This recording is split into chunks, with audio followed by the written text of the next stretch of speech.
Hi, I'm Jen Pearson from Confidently Homeschool, and today I'm here to talk to you about keeping the joy in your homeschool by avoiding a fear of missing out. They say that comparison is the thief of joy, and that is absolutely true, and homeschooling is no exception. Do you ever find yourself scrolling through Facebook, maybe on a homeschool Facebook page, and you see all of the amazing things that other homeschool parents are doing? And maybe they're going on nature walks or doing cool science experiments or taking amazing educational field trips. And then, while you're noticing all those amazing things, do you find yourself wondering if you're not doing enough or if you're not doing the right things and worrying that your children are somehow missing out? Yep, I did that too. Sometimes I still do, I guess, but I've learned ways to overcome it. And today I'm going to talk to you about how you can overcome that as well. This phenomenon is called FOMO, or fear of missing out. And it's a real problem, especially when you're new to homeschooling. And this is what I'd like to talk to you about today.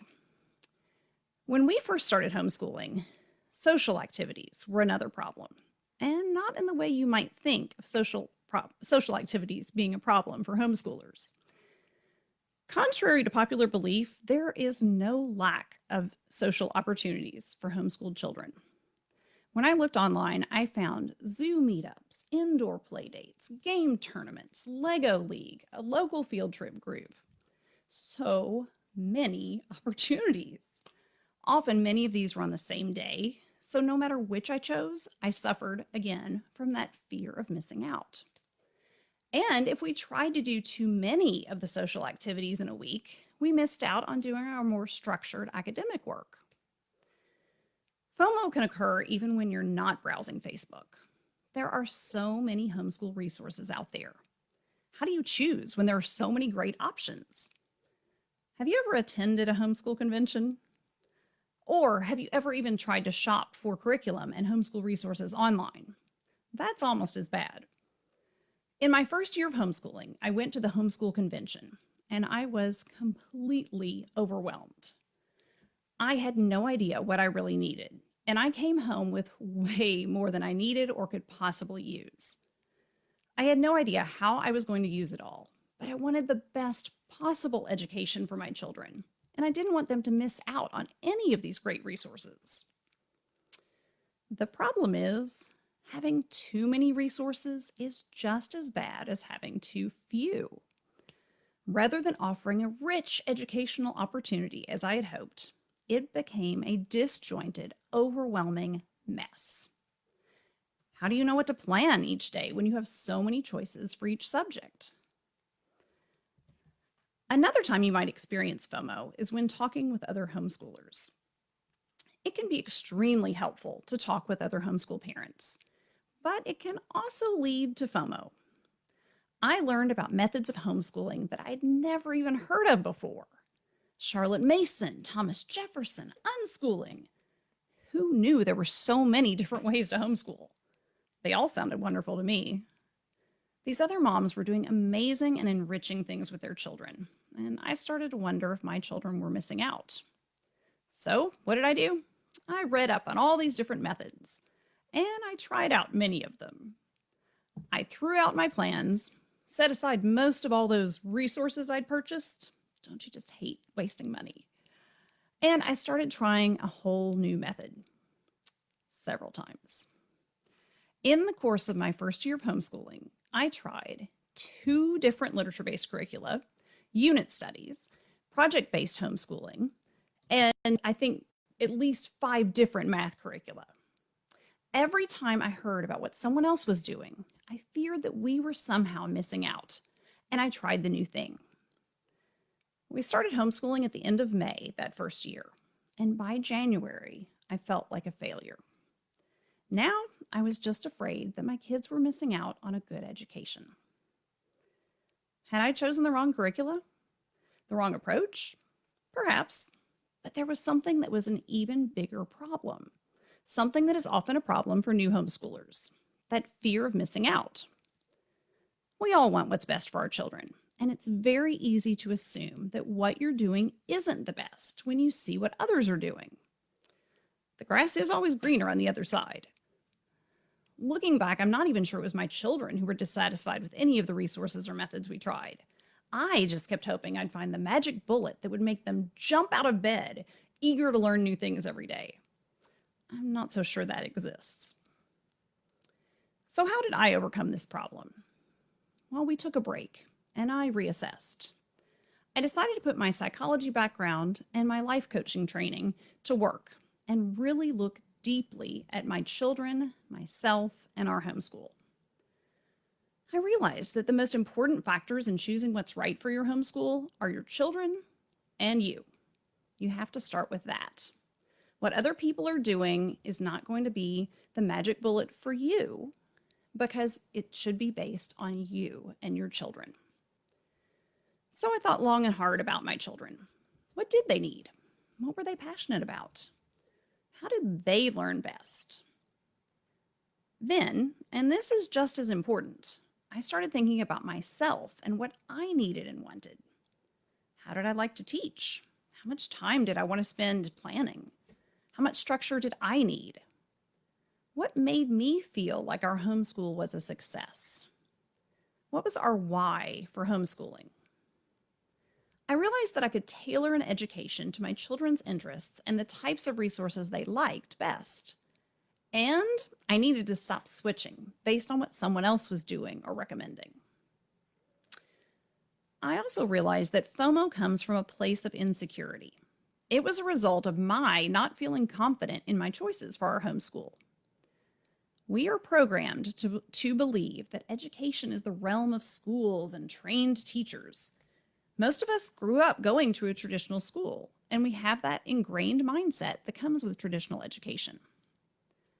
But you are your child's first educator. You helped your child to learn far before they went to school. You know your child better than and more deeply than any teacher ever could. You love your children more than any teacher or school or at a school ever could. If you start with that knowledge and that love, you will be able to provide the best possible education for your child because it will be custom tailored to your child. It took me a while to completely overcome FOMO, but eventually I developed enough knowledge of my family and myself to choose resources that would be a good fit for us. And I developed the confidence to see all of the cool and amazing things other homeschool parents were doing with their children without rushing home to revamp my plan. Occasionally, I heard about a new resource or activity that I knew my children would love. And if it seemed like it would fit into our homeschool plan, then I'd add it in. But I did it from a place of truly knowing myself and my children and our goals and our values for our homeschool, rather than from a fear of missing out. So how can you avoid this problem?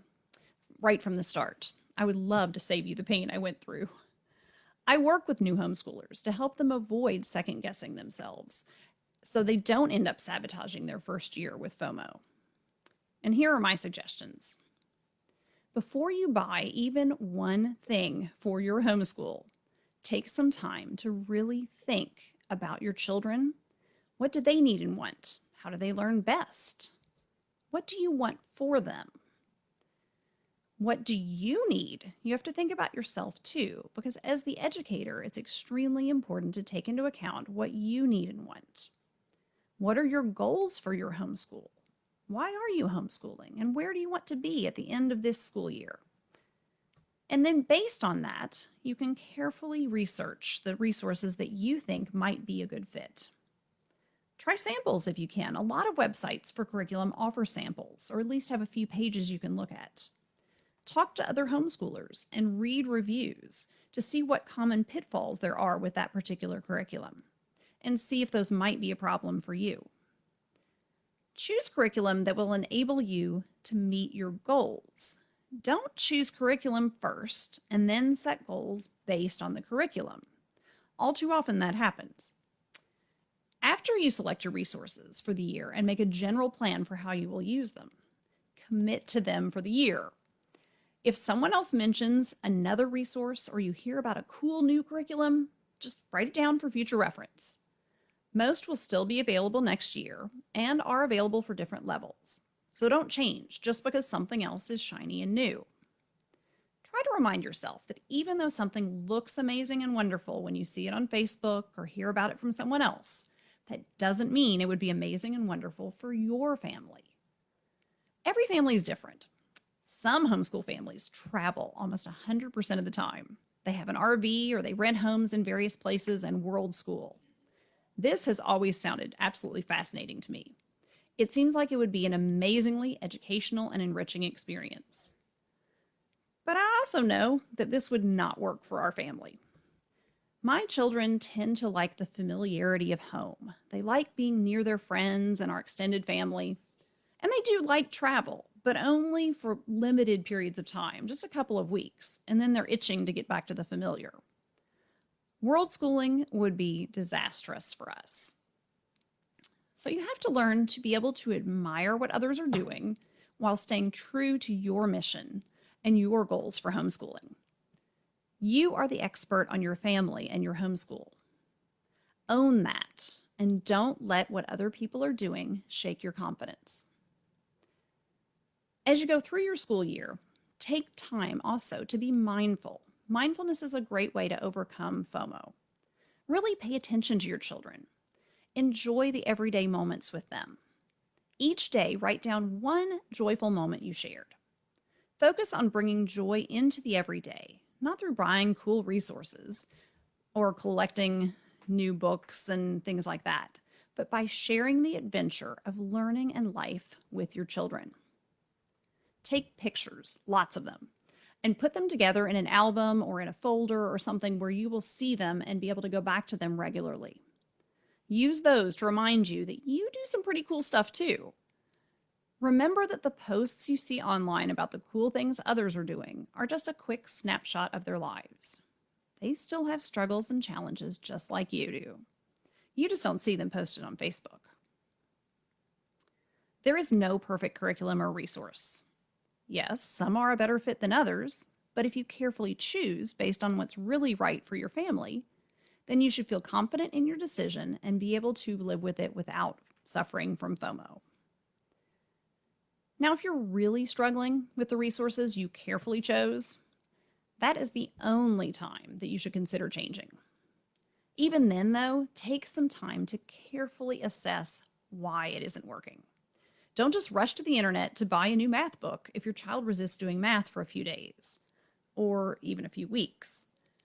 First, figure out why they're resistant and why they're struggling. Then, figure out how you might address that.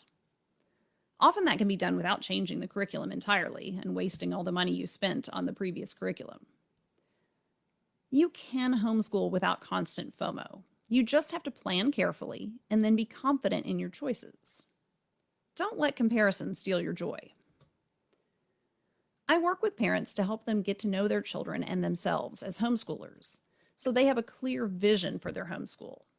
This enables them to feel confident in their choices and avoid that constant FOMO that I suffered when I first started homeschooling. If you would like to learn more about my services, you can go to my website, www.confidentlyhomeschool.com, or you can contact me through my Facebook business page.